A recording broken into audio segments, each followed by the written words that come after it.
Hello everybody and welcome to episode 2 of the Dead Pixel podcast. I'm one of your hosts, Mr. Brown, and this week's topic for discussion is Ukraine. Joining me this evening we have Mr. Pink. How are you, Mr. Pink? Good afternoon. Thanks for being back.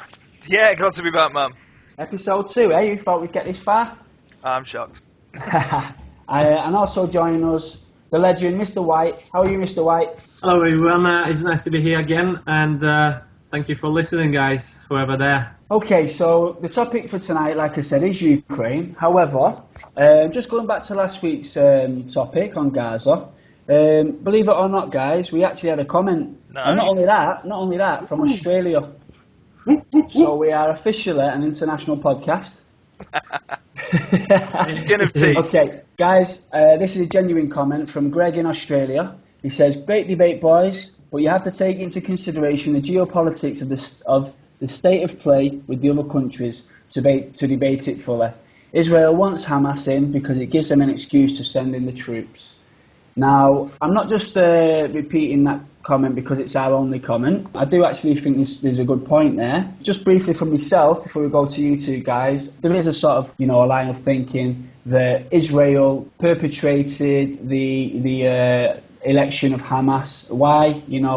If Hamas are firing rockets. Well, from a geopolitical sort of realpolitik point of view, it would make sense. If you want Gaza, it would make a hell of a lot of sense if the people controlling Gaza are not the moderates as Fatah, but Hamas will fire rockets at you, and it gives you sort of a pretense to war and possibly invasion. What do you guys think of that comment? It's a good comment.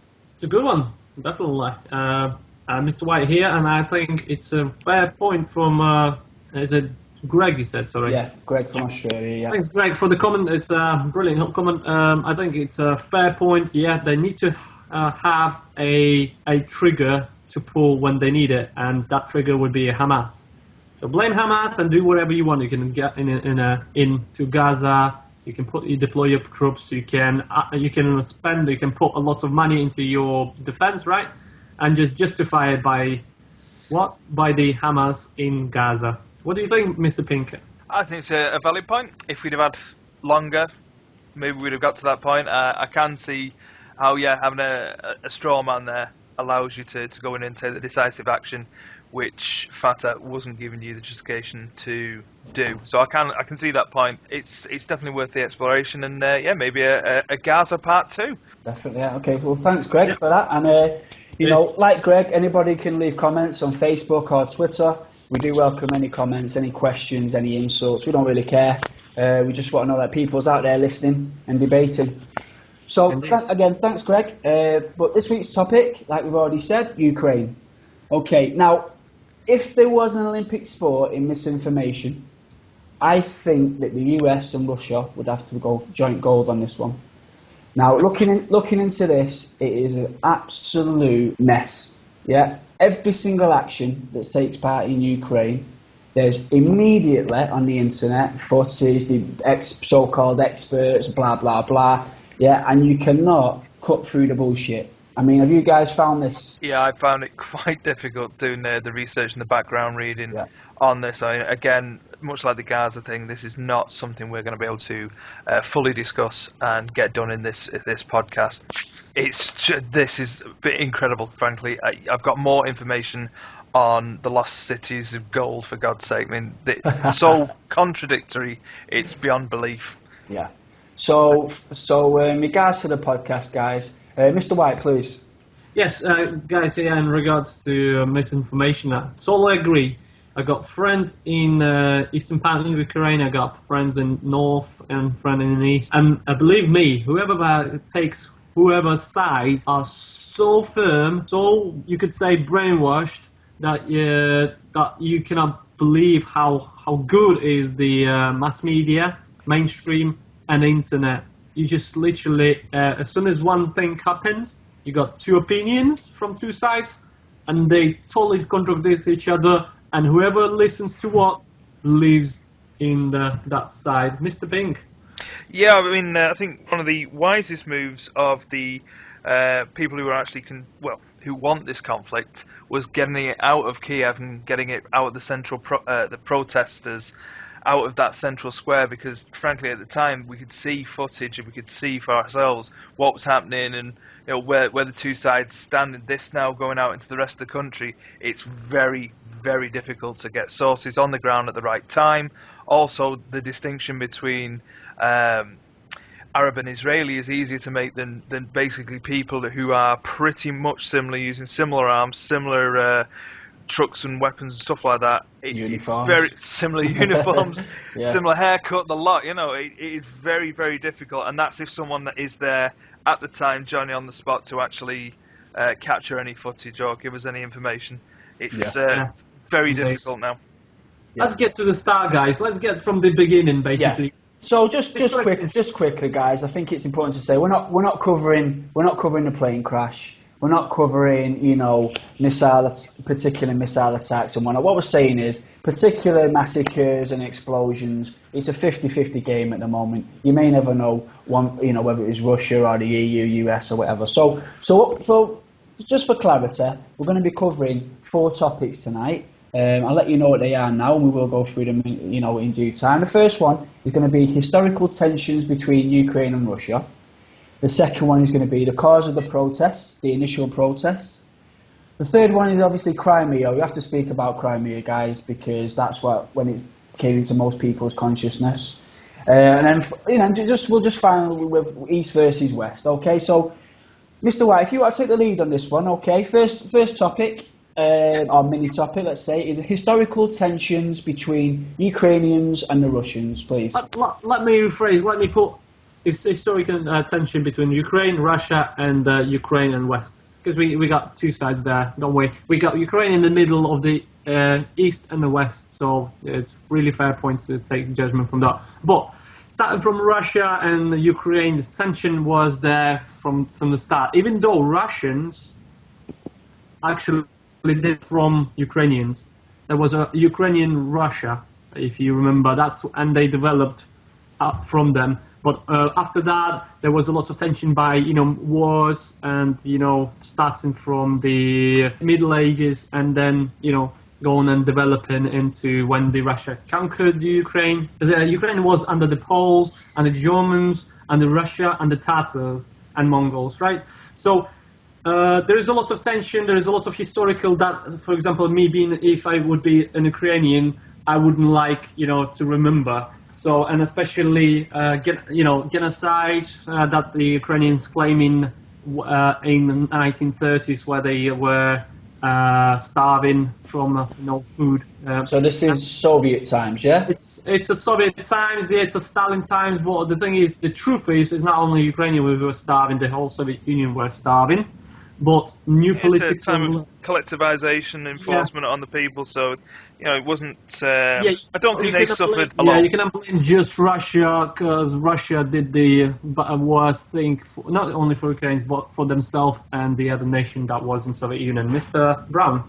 Yeah, I'd just like to say, though, with regards to the Soviet times, it's not necessarily what the truth is, but obviously what the perception is in Ukraine. Now, like you say, in the 1930s, millions upon millions died of famine in certain parts of Ukraine. Now, obviously, from a Russian perspective, we're talking about this was a collectivization. This was there was no blueprints for these things. There were economic sanctions against Russia. From the Ukrainian side, like I say, it doesn't actually matter what the truth is. We're talking about perceptions of hatred between the two nations, which is perpetrated today. So say from the Ukrainian side, they would see it as, well, yes, there was the sanctions and it was enforced collectivization. However, the majority of the food was transported to Russia, which was the heartland of the Soviet Union, and they were sort of secondary or tertiary in regards to the hierarchy of the Soviet Union, so they were the first ones to start. So we're not talking about necessarily what the truth is, just the perception. The perception comes. Yeah. Also, we're talking about the Stalin repression time. When there's a lot of people through USSR and Ukraine, including, were sent to Siberia or shot, or a lot of people basically, and the established number is still unknown. And then we're talking about this World War time when the Ukrainians were on the side of Nazis, only eastern part, western part, There was SS divisions that was gathered from Ukrainians, and then there's lots of recorded deeds of not happy to remember. So there is a tension between Russia and Ukraine in regards to this, and obviously whoever will use their own the other country's fault. And then we go into the 90s, and when it split. Independent country, obviously for Russia losing control, but hopefully on the majority between people, there was normal life. But obviously politically there is a lot of tension involved. And 23 years passed. Now we at this situation where it's quite bad. So Mr. Pink and Mr. Brown, what do you think, Mr. Pink? You can see through that obviously 60 years of living next door to the neighbours, they've kind of drifted apart, let's say, and they've had 23 years of independence, and at the moment you can see how a nationalist view has come out of this current situation and how it's kind of running rampage through the countryside, because the country itself is split. But I guess, from these historical things, we can maybe move on to the discussion of the current crisis. Yeah. Okay, Mr. Pink, yeah, nicely put. So, subcategory 2 then, if we can move on quickly. The cause of the protests. Okay, obviously, the recent protests is when it first sort of started to kick off and the world started to take notice. Mr. Pink, do you want to just take the lead on this one? In your opinion, if you just want to give us some background on the protests and where you think, the troubles began.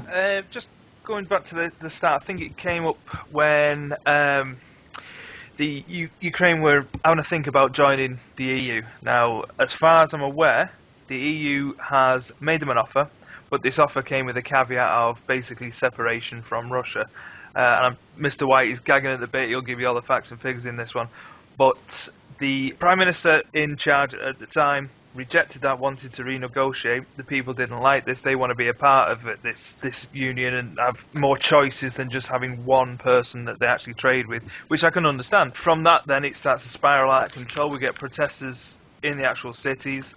We have the police trying to stop the protesters. We see brutal acts of violence on both sides. Then the guy in charge basically does one. It's shown how much he's been embezzling over time and just what kind of luxuries he's been living in. He ends up in Russia. They try to get rid of him, and they elect themselves a new guy who total chaos. For more facts and figures, I'm going to nominate Mr. White here. Put me out of my misery. Give me some facts. And Mr. White can give us some names as well, because we can't pronounce them. No. Yes. I'll try to explain. Right. So Mr. Ping is right. What happened? First of all, joining to EU association, not joining as to we know it, like Latvia, which joined in 2004. Now it's a full member of the European Union state.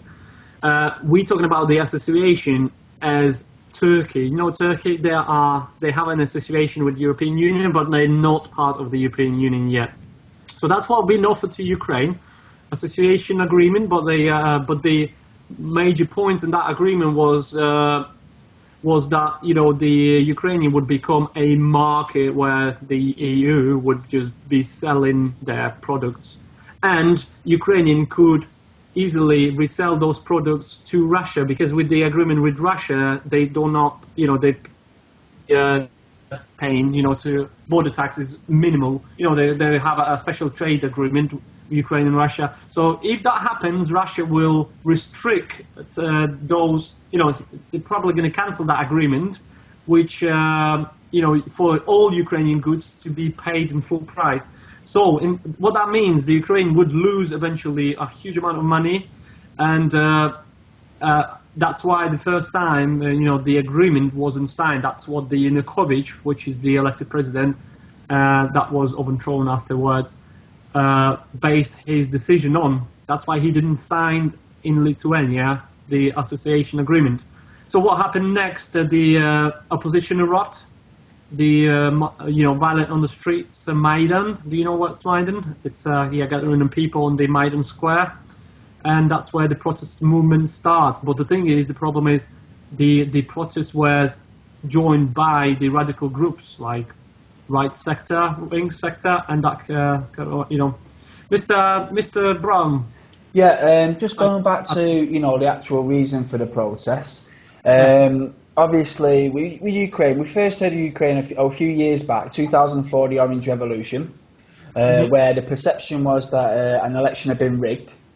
Okay, and after the sort of recounting, there was it was against two victors, wasn't it? Mr. White, what were the surnames? Yeah, first victor was Yushchenko. The other one was Viktor Yanukovych. Both victors, but they represent. Viktor Yushchenko was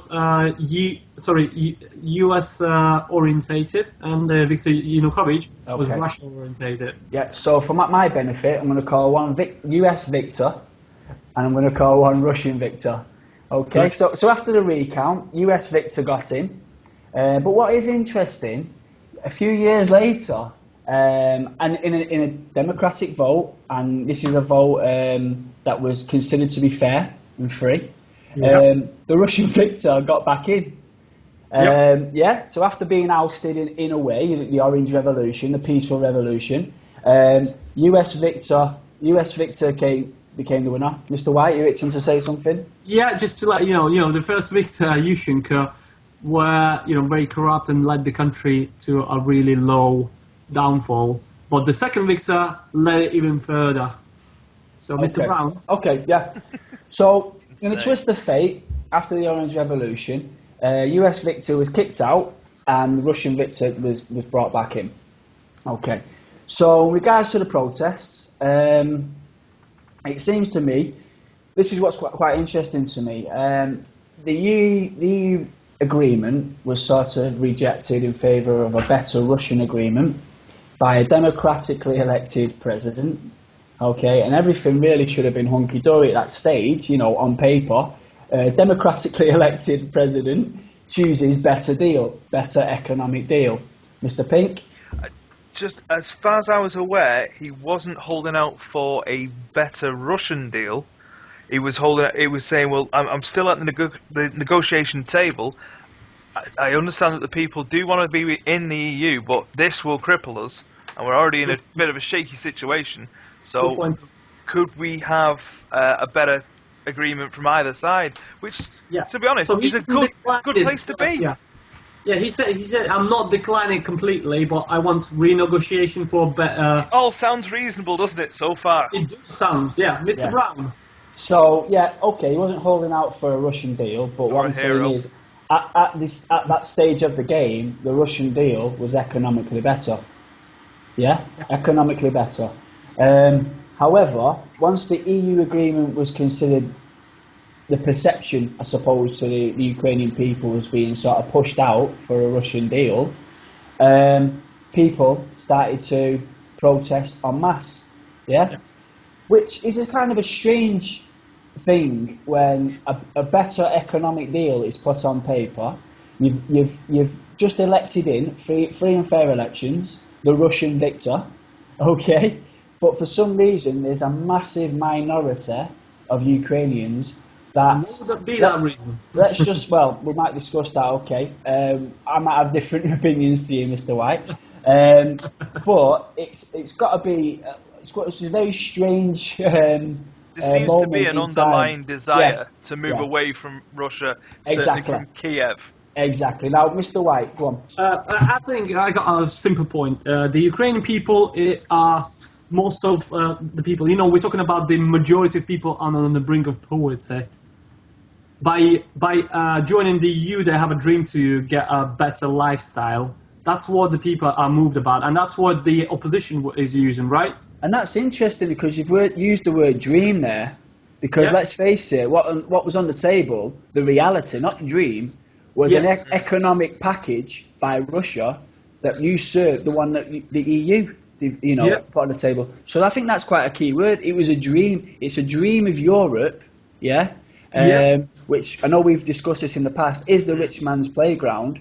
Even countries like Greece that are going through so-called turmoil at the moment economically, Greece is still a hell of a lot better off than, say, Belarus and Ukraine. And Ukraine. So yeah, it is this dream. But carry on, Mr. White. Yeah.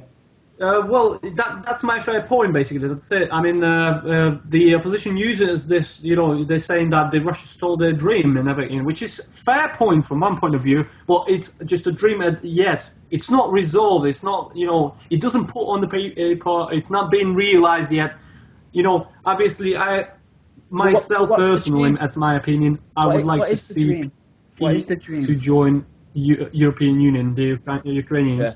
And I think eventually they will have the life, but they need to work on it. But I would not like it to happen the Serbian way, where the whole land being privatized, the production being stopped and demoralized, and just most of the production on the Serbian just went to the downfall because the European Union does not need the goods from this country. The European Union needs their own goods to be sold on that soil, and that's what the European Union plans to do with Ukraine as well. Mm-hmm. So just interesting, just to repeat it again, what is the dream of Europe though? Because it's not the economic dream as such, because like I say, Russia had the economics. 90% of Ukraine's trade is with Russia, so it's something else, isn't it? Yeah. Mr. Pink, what do you think the dream of Europe is? I think I just worked it out. Free movement of workers. Yeah. They're fed up with the blooming neighbours, and they want to go. Now, to be shackled to one economic partner is pretty bad. You're not going to grow. So I can understand how they want to do that, but also the free movement of workers, it's got to be a great thing. I'm listening to both points. I'm thinking it's amazing that like UKIP are just chomping at the bit, wanting to get Britain and the UK and whatever's left after this current Scottish vote out of it, and you think this huge thing, it's better probably to be a part of it than just to be on your own, or the only trading partner you've got is your ex-Soviet colleague, which you didn't really get on with. Now, I don't know, did you guys see this? I don't know if it was staged. It was in the middle of the protests at the time. It's called I Am Ukraine. It's a young girl in the middle of the protest talking about, it was like a plea to the world. It's basically saying, I mean, like I say, I don't know how staged it was, but what she kept banging on about was, we want freedom. Yeah? It wasn't, she didn't mention economics, she didn't mention, but this side, I mean, freedom is not something tangible, and it's not something concrete. So what kind of freedom do you think this harks back to? The beginning is just a show off. This is just a show off. The main point is the people had enough, and I agree with that, and the people want a better life.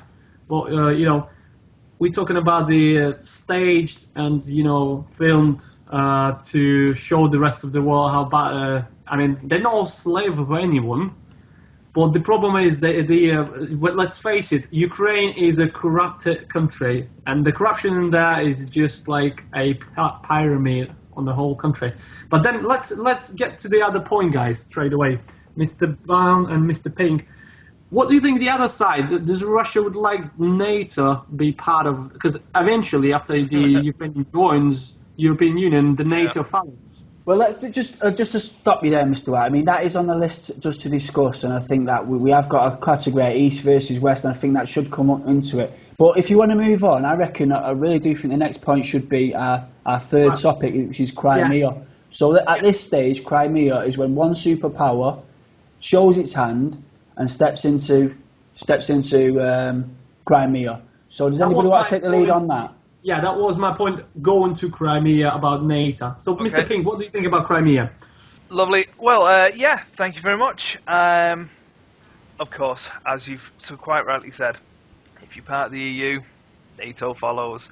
And I think we saw this certainly last year where the US and Russia were squaring off once again.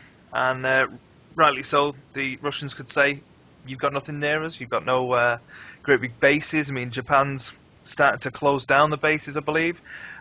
Certainly, the Germans are starting to, reduce what power bases the actual Americans have. So, Ukraine, great big air force base, sounds nice.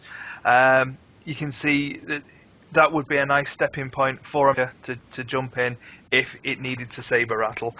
We can see the same thing with Crimea there, that you do have Russia with its Baltic fleet and its Black Sea stuff there. It's got its assets. It's got airplanes, ships, men trained, the lot, equipment, ammunition. So you can see that once things started to spiral out of control there in Crimea, and they wanted their own self-determination, that Russia was pretty much stuck having to intercede, much like, and I'm not saying it's right in any way. I'm not saying that it's the fair and right thing to do. If Hawaii, same thing with America, was having an existential crisis and its own native people were going to take over, the Americans would step in just to safeguard all their assets and their equipment and stuff like that. They'd do it in a heartbeat. So at least the Russians in this case seem to wait till the valid leader of said Ukraine at the time requested it. Mr. Brown, go for it. Yeah, now I would like Mr. White to sort of take a lead on this one, because obviously this is something that he's a lot more of an expert than I am. However, just for the audience, just for people that don't know, in a historical context, Crimea was officially sort of handed over to Ukraine to be part of a Ukrainian land in 1954 by the then Soviet Union chairman Khrushchev. So just to put it in context, from 1954, Ukraine seemed to have been given some kind of legal say on Crimea as part of Ukraine. Okay, Mr. White, so Russia steps into Ukraine. Thank you, Mr. Brown, and thank you, Mr. Pink, as well, for your opinion, and I think it's really nice. But yeah, let me get to Crimea. As you said, 1954, the Khrushchev gives Crimea to Ukraine. After only a few months, he was basically brought down from his chair, and wasn't a leader of USSR anymore. We're talking about a piece of land where the Russian Navy and really famous Russian Navy in Black Sea based. And so we understand that Russia has its own interest in that land.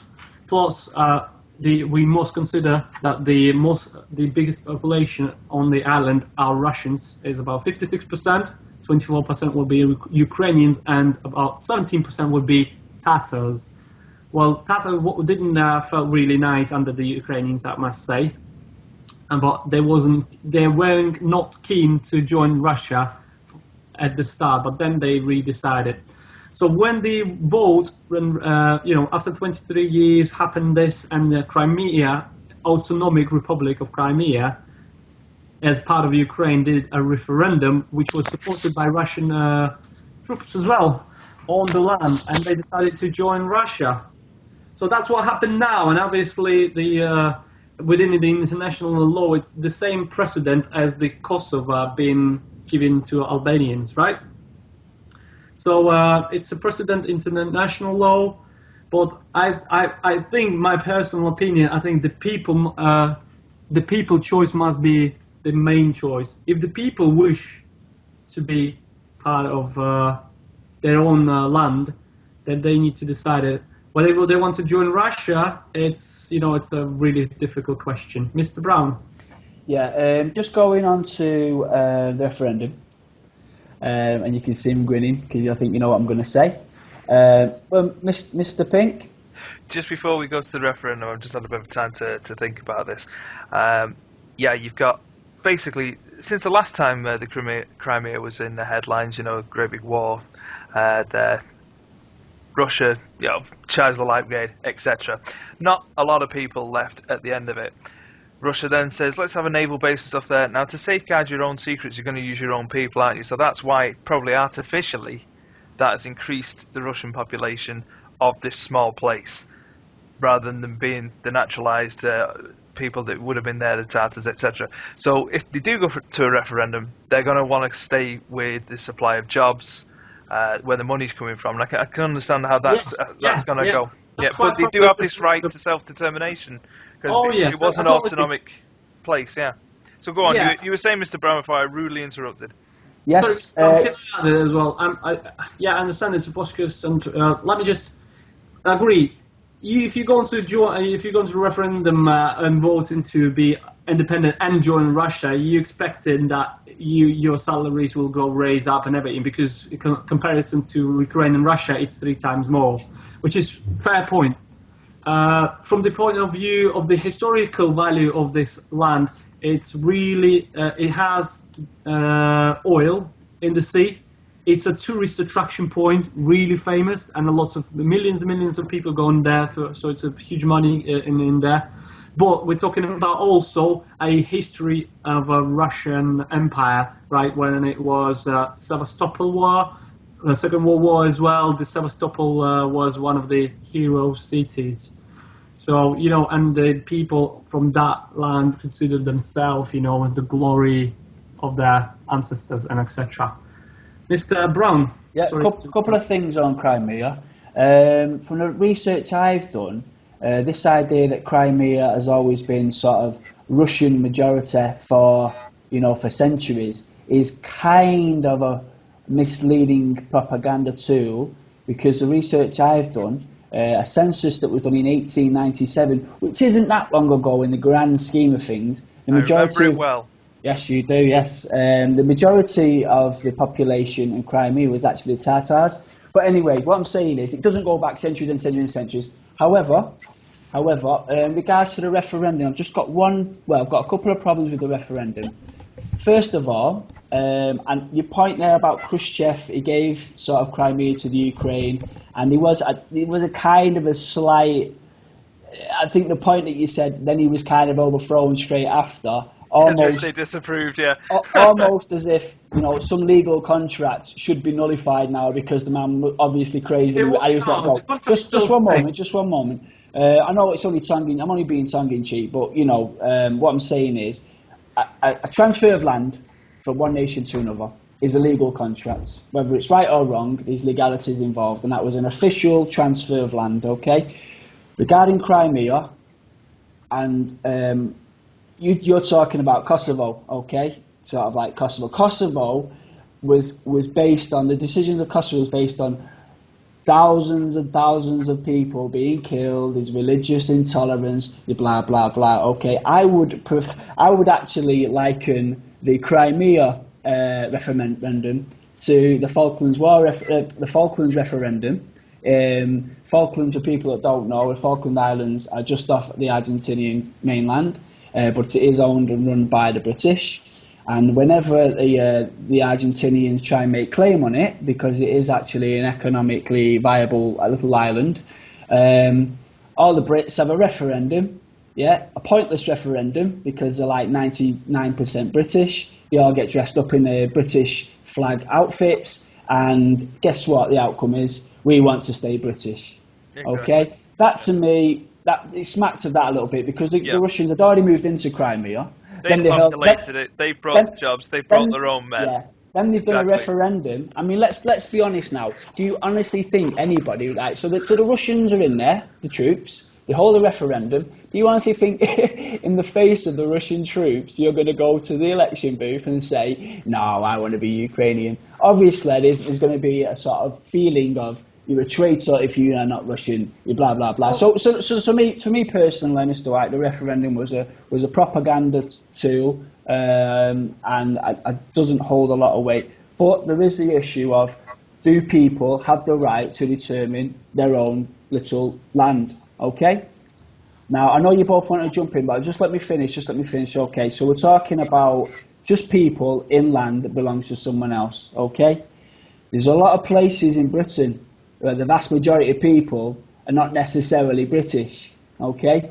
The fact that they might have a little vote and say, we now want to be running our thing, it doesn't actually work like that, guys. We do need to be real about that. It's all very well, self-determination and all in it together, and we're not like them, so we deserve this land. There's ways and means of doing it. Now, both of you had your hands up. Whoever wants to take the lead, please. Mr. White.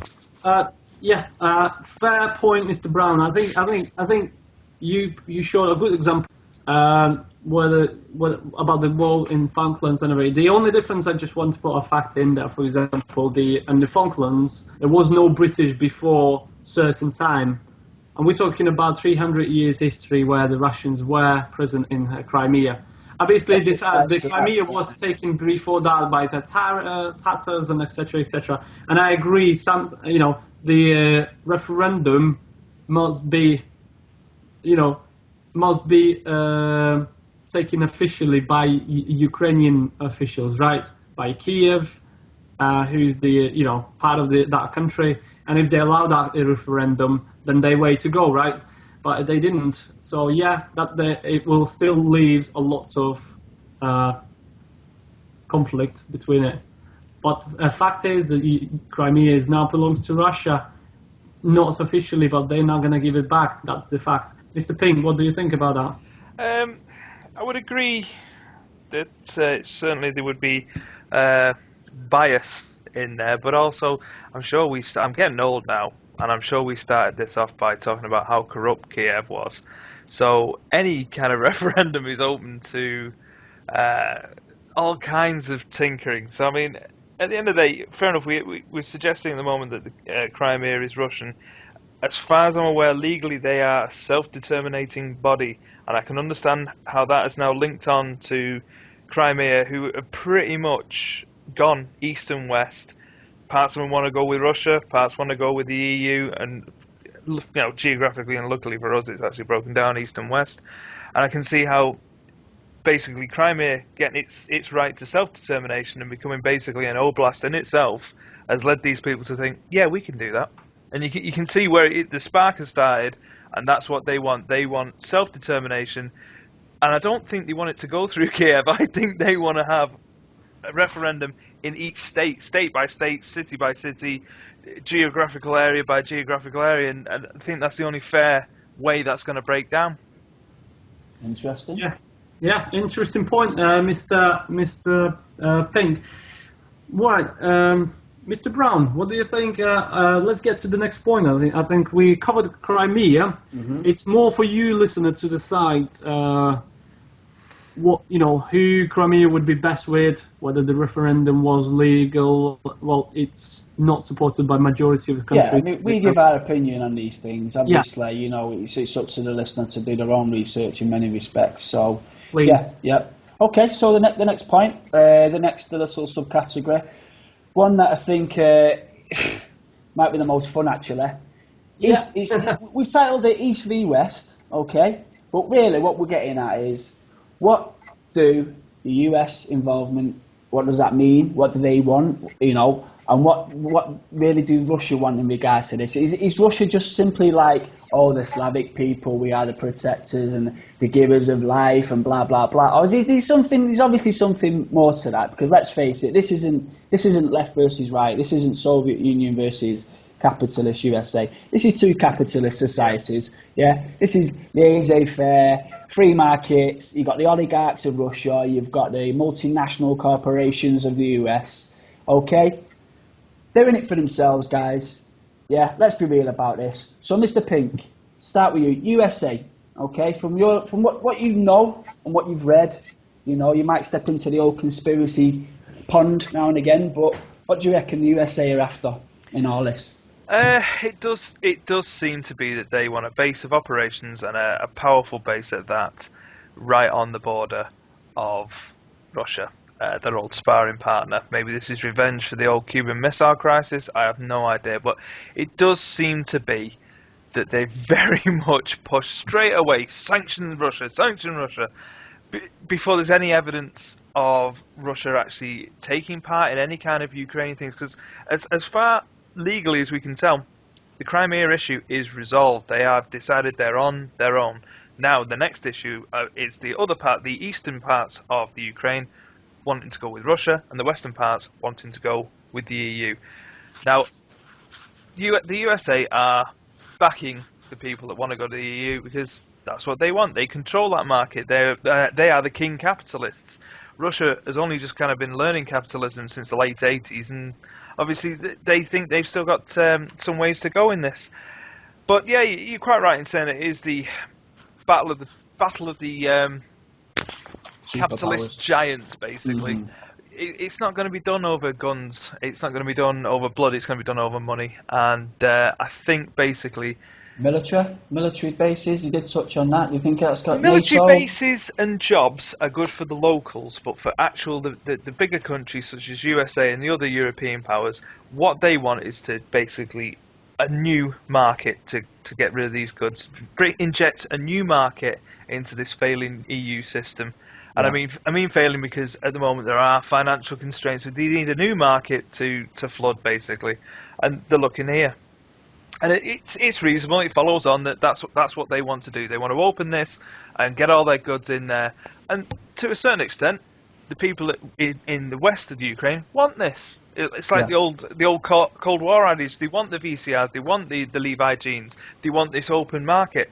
But the more industrialized East, it makes certain products which go straight east, and they're happy with that. They get paid for their 40 hours in the factory, and that's what they want. I believe they should be able to go with that. And we've discussed that the Ukraine government wasn't great. It was pretty much corrupt. Do away with it. Obviously, holding on to power is not working. Let's have nobody intercede. Let's stop the killing, stop the shooting, and have a bit of a talk about it. Mr. Brown, hello. Yeah, I think that's quite interesting there, because I was actually going to try and break that down to what does the USA want in relation to what does Russia want. But from what you just said then, and actually I fully agree, they want the same things. This is military, this is economic. Yeah, both of them are manifestly capitalist. Yeah, one's oligarch, one's sort of multinational corporations. Yeah. But I suppose the ideology of capitalism is it has to have exponential growth year in, year out. Yeah, it has to create markets and eat markets until the next market. And so I suppose the natural conclusion of this is Russia being the student of capitalism. The oligarchs have got the control over this ex-Soviet state. They have got the imports they want. They've got the export market they want and control. And I think they want the status quo, basically. Yeah. Well, I mean, the only difference is obviously the oligarchs are just those that when the Soviet Union collapsed, they were in the know with the money to buy all the big industry that was public owned on the cheap, make it private to make billions. Because they're making billions, they control the policies of the country. But it's still capitalism. The only thing is about America is you can vote in two powers, the Democrats or the Republicans, and pretty much. And instead of the oligarchs, i.e., they didn't just take control of the national resources, they're just owned by multinational corporations. They're just two sides of the same devil, really. Okay, but the outcome is that they're after exponential growth from the West, and the East is after exponential growth. They might be slightly different at the top. Yeah, they need it to continue. Without it, they will die. Exactly, yeah. So militarily, Russia taking over Crimea, that's a buffer state, isn't it? That's the buffer between the West and Russia. And in many ways, they have been. That's the route that everybody's taken to get to Russia over the centuries. So it's in the national consciousness to do that. Same with Poland. However, but with today's weapons, I just think that's a little bit of a weak argument now. Back in the day with Napoleon and all that, it literally was marching through land and taking, burning villages and that. But today, I mean, do they really need a buffer state militarily when you've got the second most nuclear weapons in the world? It doesn't really wash that we say, no, we need a buffer state. So, Mr. White, you've not spoke for a while. Come on. Yeah, well, the thing is, it's East against the West again, as they're trying to put the issue on. The truth is, there is only one loser, who's the Ukrainian people. Correct. The poverty, the poor Ukrainians became more poorer. Now, with the new elected president, they did sign the association with the European Union that they really wanted, and let's see what the future holds for them. Still, the bloodshed is on the eastern part of the Ukraine, and that needs to be stopped. But it should be stopped at the diplomatic negotiation table, rather than shooting bullets and killing civil people. Because there's reports that a lot of Ukrainian artillery bombing the cities, and there is a report from Ukrainian mass media saying that it's been done by the separatists who are trying to, make the issue look larger. Whichever you want to believe, it's your choice. But the thing is, there is a bigger picture. There is a bigger two giants that are trying to fight for their small land, and that's what it is. Thank you guys for your time tonight. Well, just before we go, Mr. White, I would just like to just to get our concluding comments. I really would on this one. I know we've covered the 4 topics, and I know we've missed out a lot, but we've said why. I mean, Mr. White, you know, just before you do go, what is your overall conclusion of the whole situation? Yeah, your ideas, you know, and just you know, your own personal views on this one. You know, just a couple of minutes there, Mr. White, if you can. Sure, please. Right. Well, the thing is, the factor is that the people, Ukrainian and Russia, the gap has narrowed now even more, and you know, the 2 systems that are working. We must not forget the transit of gas through the land of Ukraine. And you know, the needle that supports Europe with the gas coming from Russia. So it's a lot of market influence that people, you know, that the biggest capitalist countries are seeking. And my overall view in regards to the eastern part of Ukraine, it started as the idea of getting our own thoughts being heard, but it finishes as the people fleeing the cities, people dying, and you know, it just needs to be stopped. Well, that's the whole picture, the whole idea in regards to what happens in Ukraine and how it needs to be solved. That's the main point. That's the main question that I really scared to answer, because you know, I would just put everyone to stop. Ukrainian government, I think, is most at fault because they are the one who belongs that land, and they led the situation to the critical point where it is a humanitarian crisis in Ukraine.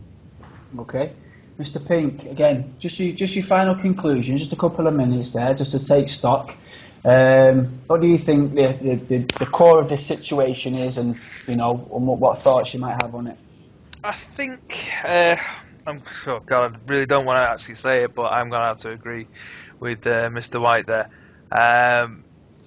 It is a fault of the Ukrainian government. I'm going to say that they were doing all right up until the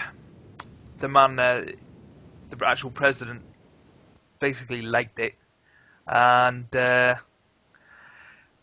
him doing one and leaving them to pick up the pieces has really, it's just shown that the corruption and their inability to cope with the situation, it's just totally unravelled. And the fact now that he has left Kiev has taken it a little bit out of prominence, and also with Gaza and things like that going on, you can see how it's totally unravelled and it's gone into the countryside. And you see this endless shelling of non-militaristic apartment buildings and stuff like that, and retirement homes and parks. It's unprofessional. The army seems to be a little bit in disarray. The so-called rebels seem to be the army as well. You've seen the situations where nobody's getting paid. The police force can no longer maintain control. The army's no longer getting paid, no longer getting food. The government itself needs to be removed. The armies need to be fed and just taken to one side. Everybody needs to stand down. And basically, I think it's going to end up as a situation where each area ends up as an oblast in itself, much like the one to the north there, and now the Crimea to the south. And I think that is the only way then that those areas, once the people there have actually been resettled into that area, then they can judge for themselves where they want to go. But I think the Ukraine in itself is going to cease to exist. Okay. I think it's the only way forward to basically inflict democracy on them, to use an Americanism. Very good. Everyone, very democracy good. Coming. Yes, very good. My own conclusions, guys. I'm just going to go slightly off the beaten track. In regards to whether Ukraine will exist or whatnot, I'm not 100% sure. Okay, and at the moment it's a lot of he said, she said in regards to everything that happens in there. So again, I'm not going to really focus on that. What's interesting for me, I think I touched on it before, was this idea that you know, economics doesn't necessarily seem to come into this, and I find that really fascinating. From what I've seen, the footage, whether it's staged or whatever, the people of Ukraine, whether they're right or wrong. They seem to have an expression of like freedom, which I know is a concept that's bandied around. You know, it could mean multiple of things. But I just think it's very important that, you know, 100, 200, maybe 300 years of oppression in one form or another, socially, economically, and in many cases, you know, mass murders have taken place, has made Europe seem attractive, not necessarily because of any economic or military stability in regards to the military. It's all about, it seems to be sort of like non-tangible concepts of freedom and all this type of thing. Now, I find that fantastic, but I do not think that the Europe that they are craving for, it exists at present. It's one thing having freedom of speech to a certain extent, but at the end of the day, that's not massively, you know, important anymore. Mr. Pink, you want to jump in? Yeah, it's a thought that struck there. Possibly, now that their own government seems to have failed, they are worried about a return to total Russian dominating control. Because what we have to remember is the Checkpoint Charlie and the Berlin Wall wasn't there to keep the US out. A tank could roll straight through that wall. It was there to keep the people in. You know, you can't have a workers, you know, the workers doing the work. Yes, a workers' paradise if there's no workers because they've all legged it to the west. So I think that is one of another thing. They have this dream of freedom, whether that be the mobility of the workers or just open new markets for them, and not to be tied to one export market, which I can again understand. And I think it's a dream, and hopefully they will be allowed in a non-violent way, because they have gone to the polls now, whether these polls were rigged or not. Their voice seems to be, we want to be part of the EU. Well, if that's what you really want... It does matter if it is rigged. But we hope it's not rigged. And if it's not rigged, this is the voice that they want. Yeah, those who did turn out have spoken. Let's just hope we can get a situation where everybody can actually have a voice and decide what they want to do. But it may well be that the Ukraine itself just ceased to exist. Anyway, I've jumped in on your point. That's it basically. For me personally, it's just a very interesting aspect to it all. That we're talking, you know, non-tangible ideals over economics. A very rare occurrence these days. However, guys, we do understand this is an ongoing issue. Ukraine is not over. Not possible to cover all. Things could develop today, tomorrow, that change all perspectives of the podcast today. But I think we're finished there, guys. I've enjoyed it. It was quite tricky for me personally. But now, please, any kind of comments, any corrections, please enlighten me. I'm just Joe Blogs. He's got an opinion, and I'm standing on my soapbox and I'm saying it. If I've got stuff wrong, tell me. I'd like to learn. I am more than happy to come back and do a part 2 on this. I know the stuff we deliberately not covered because there's no way in hell we'd get anywhere near finished on it. Definitely. We all know this, and we would like you to know what do you think, the listener. Please give us the comments, and we would like to air them. Yeah, we would love an open forum of questions and comments. So please. We had one from Greg. That was brilliant, all the way in Australia. And we understand it's only a trickle of listeners at the moment. Please spread the word. The Dead Pixel podcast, or the Dead Pixels on Twitter. Okay, guys, everyone happy to go? Yep. Mr. Pink. Okay. Good night, everyone. Thanks for listening. Mr. Brown. Bye bye.